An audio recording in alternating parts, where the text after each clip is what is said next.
Y'all see this? Guess what time it is? It is harvest time, y'all.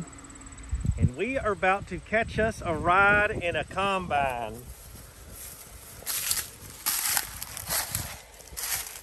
Ain't so scary looking when you're out there in the daylight and it's all torn down, is it?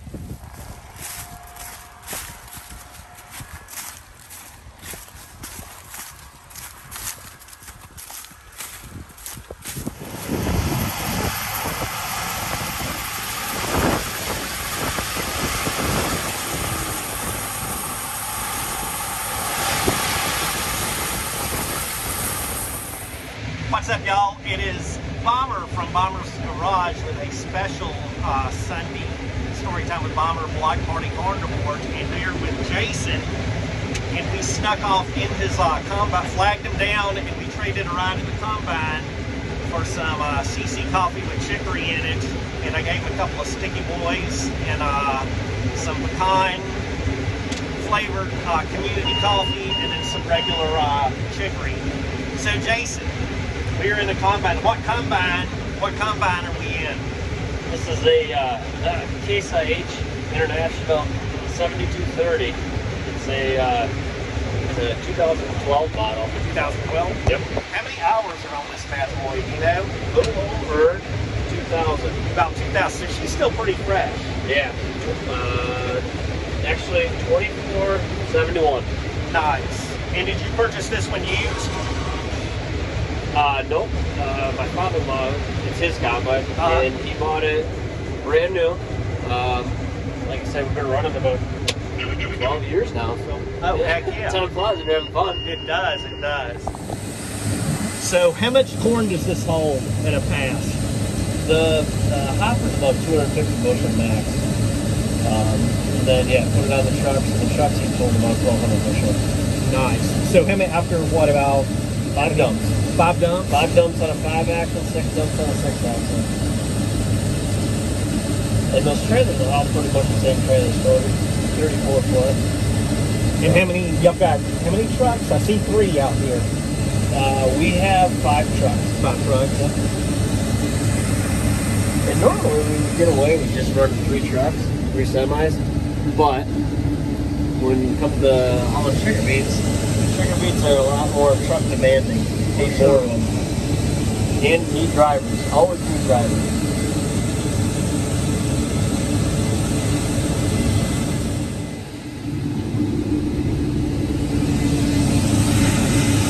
Trying to not get in your way.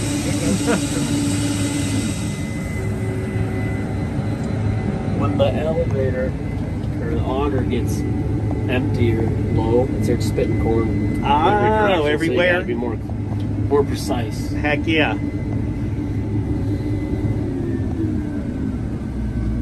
So you basically have what I would call a tablet that has all the information for what you're doing. It tracks, see, moisture, engine load, engine speed, rotor speed, fan speed, pretty much everything.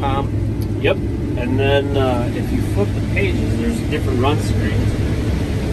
That run screen, you know, that's the grower, the farm that we're on, the task, crop is the corn, 12-row head.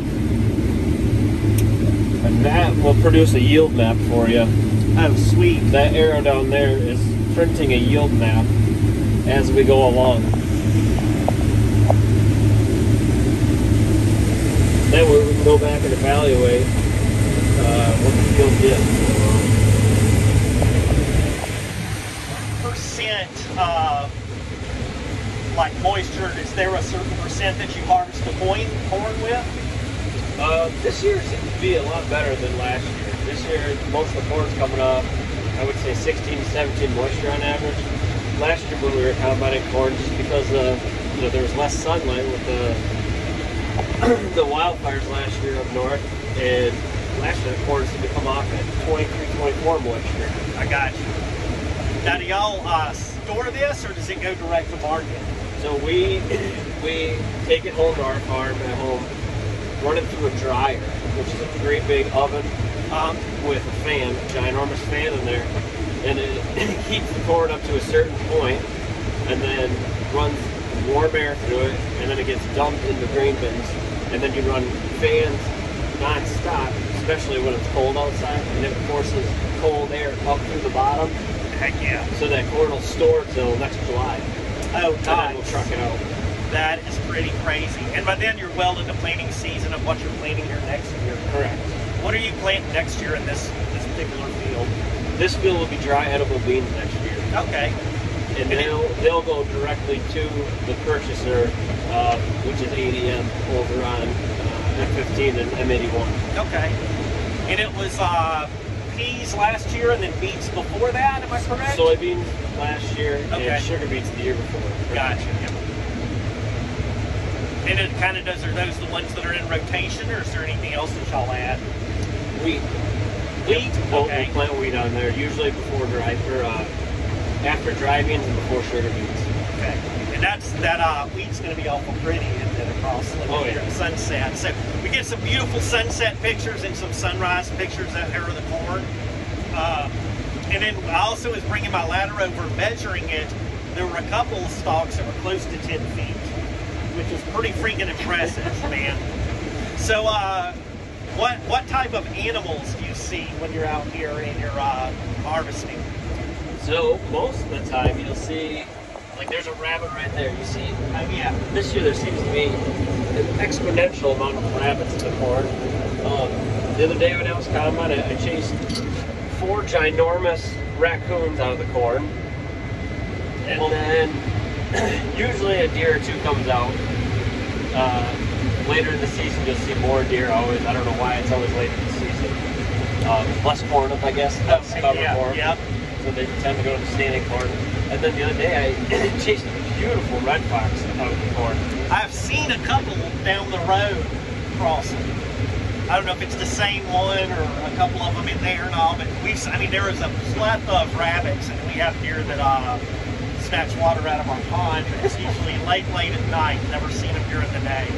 So don't tell my wife about the raccoons, because when she found out it was legal to own a pet raccoon in Michigan, she's like, how are you going to get me a baby raccoon? I'm like, I don't know that we need a raccoon. You know, we've got a lot of animals that are going to have goats and stuff like that next year. So That's exciting. What are you going to feed the goats? Man, I don't know. I'm basically an indentured servant on the farm. So I do my garage stuff. I take care of the, cleaning out the chicken coops, gathering eggs and feed them. I think there will be a mixture of stuff for the goats. Now these will be, we're basically running a petting zoo for the animals like that. So she wants little miniature dwarf goats and Any fainting goats? she wants them, but we found out that the fainting goats, there's some issues with it. You know, if they get fainted too much, they start having some issues. So, Like seizures? yes. Yeah. So we went to the Johnson Pumpkin Farm car show out there, and she spent more time looking at the goats than she did the cars. We had her truck, my truck, the Ram Charger, her 68 C10, and yeah, she was all about feeding the goats while they were out there. So That puppy farm is it's a hidden gem. It's it is, cool man. out there. It is. I know my wife takes her kids, her 4 little kids out there. I would say at least a half dozen times in the fall. Oh yeah. The kids just love the animals out there. They had all the giant cartoon characters that for sure. Mike and Aaron got up. They've done, man, that car show has over 200 cars. Our buddy Roy, him and a buddy of his put it on. And then, man, that I actually snuck in a little shooter of vodka to put in my apple cider this year. And she was like, did you bring one for me? And I was like, of course I did. But, man, the pumpkin with the cinnamon glazed donuts, holy crap, those are delicious. Yeah, you can't beat the Johnson Donuts. For sure. They got them down to a science there. They do. So one thing I noticed in this, I picked this up on the side of the road. Do you harvest any of this to make corn cob pipes? We do not. Y'all do. But I'm thinking Any about neighbors that want to are more than welcome. Heck yeah. Oh, rabbit. there it is. So many rabbits. You know, Which for you would whatever get- reason. Get a storm from the corn getting knocked down, or It really it can make a an excellent job in difficult places.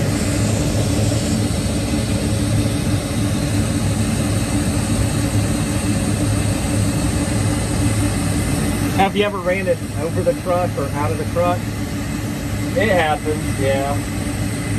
But you try to produce a little amount of waste as possible. Oh, that's money on the ground, huh? Money on the ground, and not only that, but as a farmer, you know, you try to be as efficient and frugal and lucrative as possible, you know? For sure. You don't want to waste anything. It's like you're bred into a young child to make sure you save and not waste. Correct. So these are bottom dump, I would assume, on the trailers? Nope, they're end dump. Oh, they're end dump. Oh, okay. Okay. In that way, yeah, you can use it for all the stuff that people do. Yep. Gotcha. Goes back to the whole making sure everything is efficient as possible. Yeah, I was unaware of the sugar beets here making sugar. And I had no idea that they made sugar from that. Because back home we have sugar cane. Right. And I was like, out of freaking beets? Holy crap. And then I saw the beets and didn't realize that's how big they were. They're freaking huge.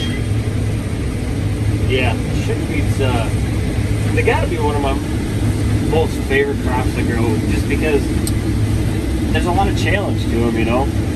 There's a challenge to getting them up, getting them going. You gotta produce a fertilizer plan, a spray plan, now fungicide plans, because you know, the last 10 years we've been battling some aspera in alternaria.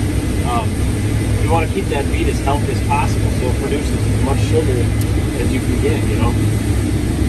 And it's got to be able to store over the winter time. Over the winter time. So you want to put it in that permanent pile storage in the best condition you possibly can.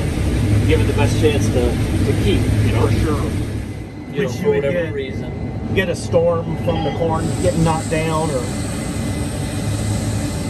it really can make an excellent job in difficult places.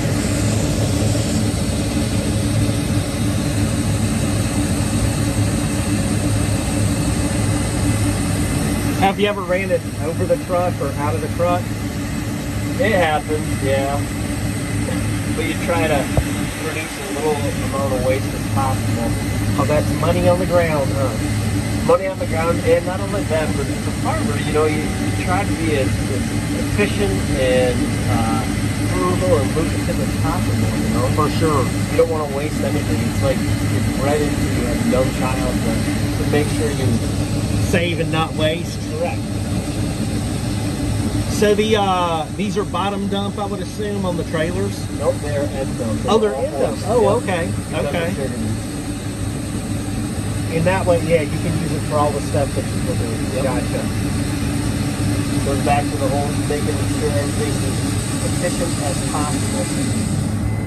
Yeah, I was unaware of the sugar beets here making sugar. And I had no idea that they made sugar from that. Because back home we have sugar cane. Right. And I was like, out of freaking beets? Holy crap. And then I saw the beets and didn't realize that's how big they were. They're freaking huge. Yeah, sugar beets, they gotta be one of my most favorite crops to grow, just because there's a lot of challenge to them, you know? There's a challenge to getting them up, getting them going. You gotta produce a fertilizer plan, a spray plan, now fungicide plans, because you know, the last 10 years we've been battling some aspera in alternaria. You want to keep that beet as healthy as possible so it produces as much sugar as you can get, you know.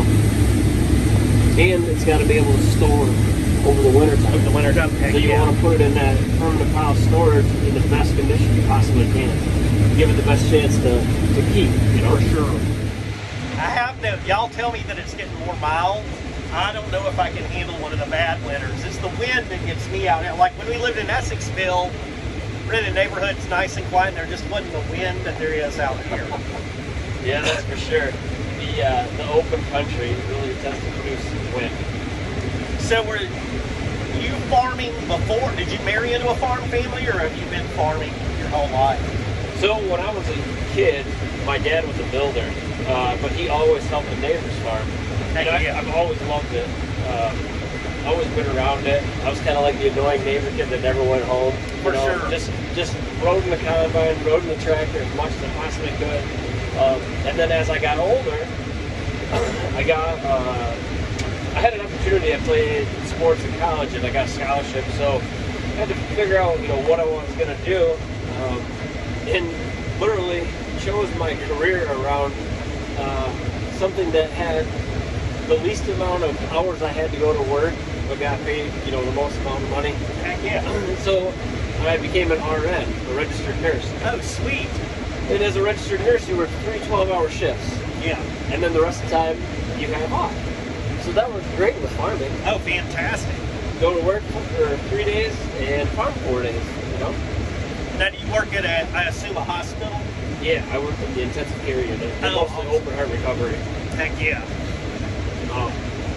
But last September, I just finally acquired enough ground.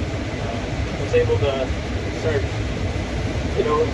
being financially set that way where I could just farm full time and hung up the nursing thing. Still have my license. Heck yeah. In case you never know. Now, do you still do continuing education to keep your license up and everything? Yeah, I just had to renew my license this year, and I had to do 25 hours online of continuing ed. Heck yeah. Which is, the more trades or tasks that you're able to do, the more well-rounded you are as a human. For sure. Exactly. But now that I just get to full-time farm, it's a lot nicer being able to focus all your efforts on what you're really passionate about doing. And my wife enjoys it because I'm home more. Oh yeah, exactly. 4 little kids, it works out a lot better than being gone, getting home at 8:30 at night. Now in the winter time, I know there is some downtime. During that time, are y'all doing like preventative maintenance on the vehicles, or or is that a little bit of vacation from all the time that you put in during harvest and planting? So I would say a little category A, a little category B. Preventative maintenance is huge in farming. Heck yeah. When the weather's not, there's an old saying that farmers always use, when the weather's nice, you gotta make hay. That's right, yes. So, meaning, when the weather's nice, you want your equipment to be running top notch. You want to take advantage of the good weather. So we try to do as much preventative maintenance as possible. We schedule combine inspections in the wintertime. We schedule sprayer inspections, tractor inspections, where certified mechanics come out, tell us, hey, this looks like it's starting to wear down. You guys probably want to replace this. Definitely. To prevent a problem when you're harvesting. Now, how many different heads do y'all have that fit on this particular combine? There's the corn head here that we're using, and then there's a grain head. The grain head, corn head is specific for just corn. The grain head you use for cutting wheat, soybeans, and dry beans. Nice. And then is it a different tractor? And I've seen the process of y'all getting the meats before, but that's a whole different system for harvesting those. Yeah, that's very equipment needy. I think we're doing 4 tractors when we're doing sugar beets. Gotcha. 5 tractors if it's muddy and you need another one out there to pull trucks around. Now, are all the fields you harvest in the same rotation as what you're growing? No, we grow a lot of corn. So it seems like every other year the fields are corn, which is good because it produces a lot of organic matter for the soil. For sure. And then about every 6 years we put sugar beets on. I gotcha. Now, is this fuel corn, feed corn? What type of corn are y'all growing? All our corn goes to ethanol use. Ethanol, yes. So it gets all the Poet and Caro. They heat it up, grind it down, produce ethanol from it, and then the byproduct from that gets sold for cattle feed and hog feed. Oh, nice. They call it's a DDG, they call it. And that's shipped all over the world. Oh, nice. I would say the majority of the stuff in Caro gets hauled up to the thumb to all the big dairies up there. Okay. And we have dairy. It's great. We do have dairies back home in Louisiana. I actually worked at one that was a Holstein dairy, that had been shut down probably for about 15 years, and then we redid the, udder wash area was in disrepair, and we had to repair it, and then there were individual wells for each one of the troughs for water for them. So it was very interesting us doing that. Dairy farms require a lot of water. Dude, so much water, and then I bought this was in 85, I bought a brand new 1985 Toyota 4x4. Until the day I sold it, it still had that cow manure smell in it. Your clothes, hair, everything, it was just permeated everything. Years ago, hog farms were huge around here. Oh, yeah. And hog farms, just like you said, that smell. There's a certain smell, and it sticks with you. In fact, we had a sow barn, or Dave and Pam had a sow barn, and that barn is still there. It stores all tires, metal, wood, anything that you need on a farm. We just keep in that building, and it still smells like hog manure. I bet. And it's been, I think 92 is when they got rid of their hogs. Oh yeah. So it's been over 30 years. Yeah, I went to the Marine Corps in 92, and that dairy's still in production, and I'm wondering if that Toyota's still around, if it still smells like that. Because they would take all the water and they would filter it. They did liquid fertilizer. Oh, yep. With that, and then they had a huge pond area and a concrete area that would separate the solids from it, so they would harvest the solids and that water as a liquid fertilizer. Yep. And then they also had a pretty good tomato farm there that they would use that to fertilize. Oh, I bet we got to produce some massive tomatoes. Heck yeah. Now, do y'all do any gardening at the house or anything, or? Yeah, my wife is very into making sure that our kids get the full experience on the farm. Heck yeah. So they're out there pulling weeds, picking vegetables out of the garden. That is awesome. And they love it,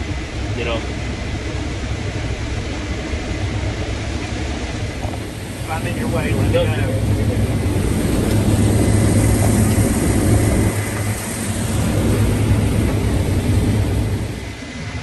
Hey, I really appreciate the ride in the combine and you sharing with us how this works and what it does. How much longer have y'all, is this the last field, or have y'all got another one to do, harvest? No, we'll probably have about 3 days left, 3-4 days before harvest yet. Heck yeah. It's been a really good year for us as far as weather. It's been dry, been able to really knock out a lot early on. This has got to be one of the earliest harvests that I remember in a long time. I saw some last year that was like dead winter when they were doing it, but I think y'all were also blessed with some good rain at the beginning of the harvest up here too. Yeah. This spring, we got plenty of rain. Later on in the summer, it dried up a little bit, but the corn seems to be yielding. Good deal. Good. This year I use primer grammar. What's next? Did we all till this under, or? Yeah, spread some fertilizer, till it under. Prep for next year, and then just sugar beets left after that. So. For sure. Well, next year maybe I can hop on when y'all are feeding, and then we'll do some reports as this gets covered with snow and stuff like that when we switch to our Blockparty snow reports. So my buddy Blockparty's a guy that I work with at Go Rug. He's from Jackson Beach, Florida, the Jacksonville area. And he just finds this extremely interesting because there everything is, beach. Yep. So. Yep. Well, man, I so appreciate you taking the time to stop in and taking a couple of minutes to chat with me. It means a lot to me, and it's been extremely interesting. And this is so freaking, and I can't believe the comfort that is available in here. For a jump seat, man, this is more comfortable than my 06 Dodge, man. This is awesome. Yeah, they're pretty nice now compared to what they used to be. Heck yeah. Well, I appreciate it, brother. Thank you so much. Thanks for riding, Chris.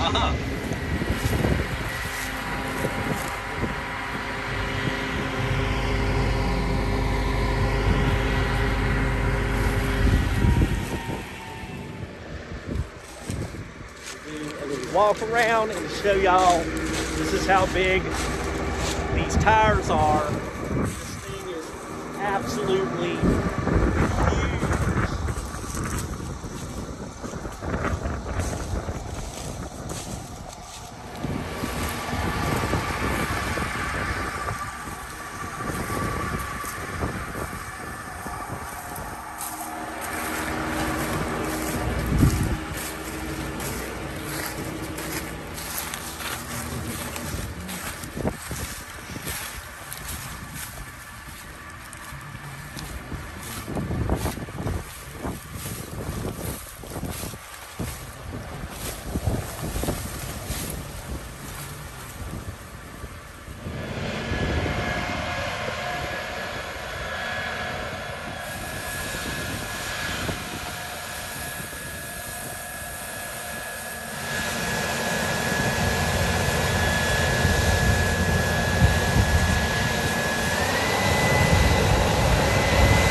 whole different views with that corn gone.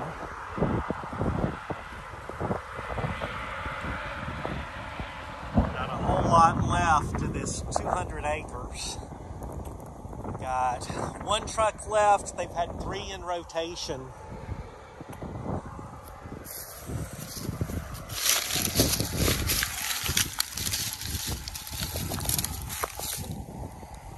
Not a whole lot of waste.